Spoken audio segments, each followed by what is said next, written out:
stolen my dreams. A green hydrogen powerhouse. Let's talk about climate change. Yeah, something new and different he's bringing to Radio National. Climate alarmism, I mean, honestly. How dare you? This is the last chance. Yes, this is the Carbon Counter, your day's news in a decarbonising economy. Now, prior to the war in Ukraine, Europe was already embracing heat pumps. It's a bit of a foreign concept for Australians to get their head around. But the imperative to get off Russian gas has supercharged that effort and turned it into an emotionally charged issue. Now, the European Commission now has a plan to double the number of heat pumps deployed, which is more or less a domestic household bit of kit, with Germany announcing a heat pump offensive. Sounds impressive. This would take the annual install rate of heat pumps around the world to 160,000 in a year to 500,000 per year in 2024. Now, Thomas Nowak is really at the forefront of Europe's push to move away from Russian gas, and he's here in Australia to meet governments and other stakeholders to help with our energy crisis. But before that, he is a guest here in the Carbon Counter. Thomas, welcome to you. Thank you, Andy. I understand you've just stepped off a plane in Brussels, so I do appreciate you making the time. A lot of people listening to this won't know what a heat pump is. Just break it down for me.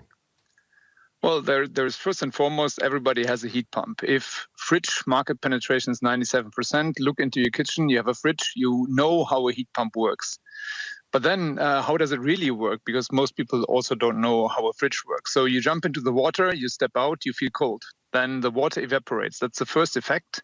And then imagine you hop on the bicycle and you have a flat tire, so you have to pump it up. And if you pump air, you compress the gas, then the temperature increases. You can do that if you can feel that if you pump very hard, the tip of the bicycle pump will heat up. So you have evaporation and compression. You put this into a cycle that is closed, it's sealed, and then you let it run. And that's what a heat pump is doing. So it takes energy from the environment, from air, water, ground, also waste energy from a building, for example, and brings it to a higher level. And it provides cooling at the same time.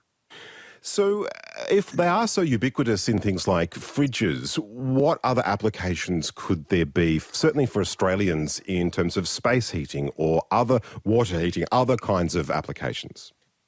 Yeah, in Europe, we say that for residential and commercial applications, heat pumps are ready. The technology is there, both for new buildings and for renovation projects. And I would assume that looking at the different climate zones of Australia, the same is true.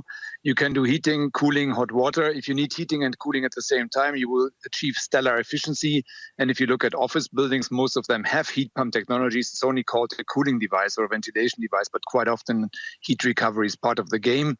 And we are in Europe now focusing on industrial applications because the decarbonization of industry is one of the overlooked aspects of the whole decarbonization journey, and it also uses a lot of gas. So here we know that we have operating heat pumps at temperature levels of around 140 degrees, and prototypes run at 180 up to 200 degrees centigrade. So we assume that about 10 to 20% of all the heat that is used in industry can be provided by heat pumps with current technology, and of course there is an increasing opportunity with technological progress.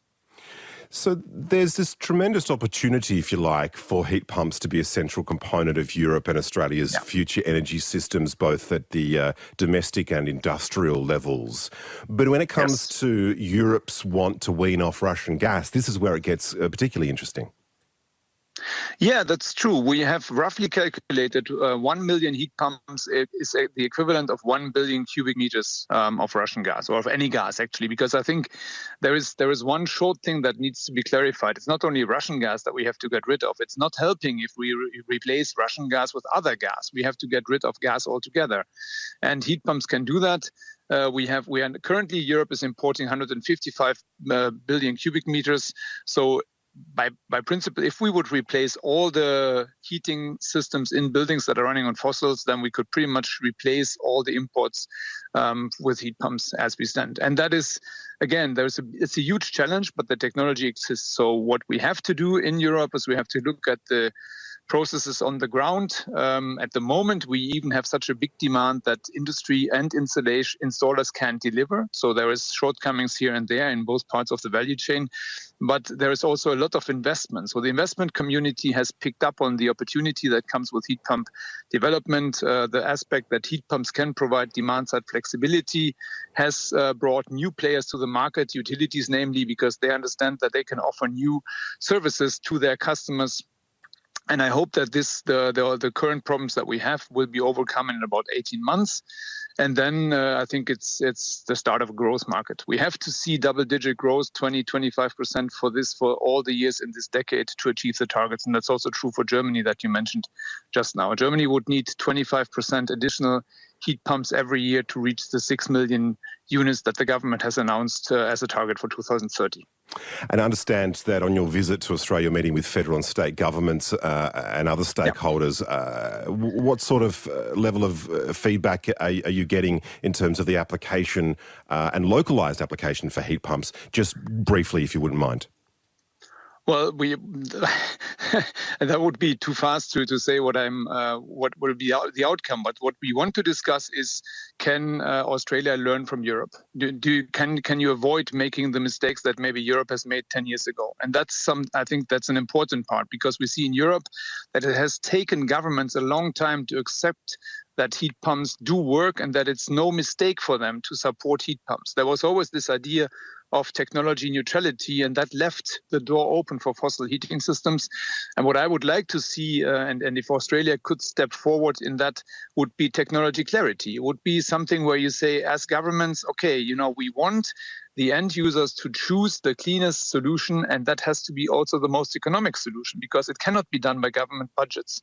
So one of the outcomes that we're also pushing for in Europe is to say, let's create a market framework that makes it attractive for all end users, both residential, commercial and industrial, to choose heat pumps, because that will drive markets and that will bring them, in the long term at least, to have the cheapest possible heating and cooling solution without being depending on fossil fuels. Very interesting technology, and we're looking with interest to see how your meetings go. Thomas Nowak is the Secretary General of the European Heat Pump Association. Thanks for your time.